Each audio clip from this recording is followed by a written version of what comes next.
চোখের পলকেই সবটা শেষ করে দিল দীপা।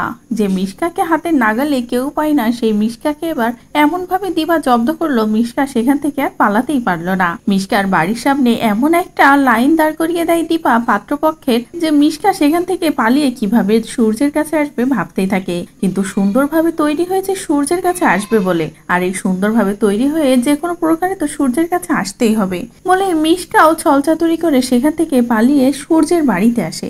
এদিকে সূর্যের বাড়িতে তো সোনা রূপাকে সুন্দরভাবে তৈরি করে দীপা নিজের স্বামীকে নিয়ে সুন্দরভাবে পুজোটা কমপ্লিট করতে চায়। কিন্তু মিশকা হঠাৎই যখনই সেখানে আসে তখনই পুরো পরিস্থিতিটা বদলে যায়। মিশকা এসে আবারও বাড়াবাড়ি করা শুরু করে দেয়। মিশকা সূর্যের কাছাকাছি যেতে থাকে। মিশকা সূর্যকে নিজের ভালোবাসার কথা বলার চেষ্টা করে, কিন্তু সোনা রূপা এটা হতে দেয় না। রূপা তো খুব ভালো করেই জানে মিশকা কতটা খারাপ, আর এটা বুঝতে পেরে রূপা সোনাকেও বলে যে এই পচা আন্টিটাকে এখান থেকে তাড়াতেই হবে, যেভাবেই হোক না কেন, আর বাবা মাকে আজ এক করতেই হবে বলে দুজনে প্ল্যান করে মিশকাকে এমন একটা ফাঁদে ফেলে যে মিশকা সেখান থেকে পালানোর জন্য রাস্তা খুঁজতে থাকে। সূর্যের কাছে আসা যেমন তেমন সেখান থেকে পালানোর জন্য ব্যস্ত হয়, আর তারপরে নিজেরা দুইজন বাবার কোলে ওঠে এবং বাবার সাথে আনন্দ করতে থাকে, আর বাবাকে বলে তাদের আবদার মাকেও পাশে নিতে।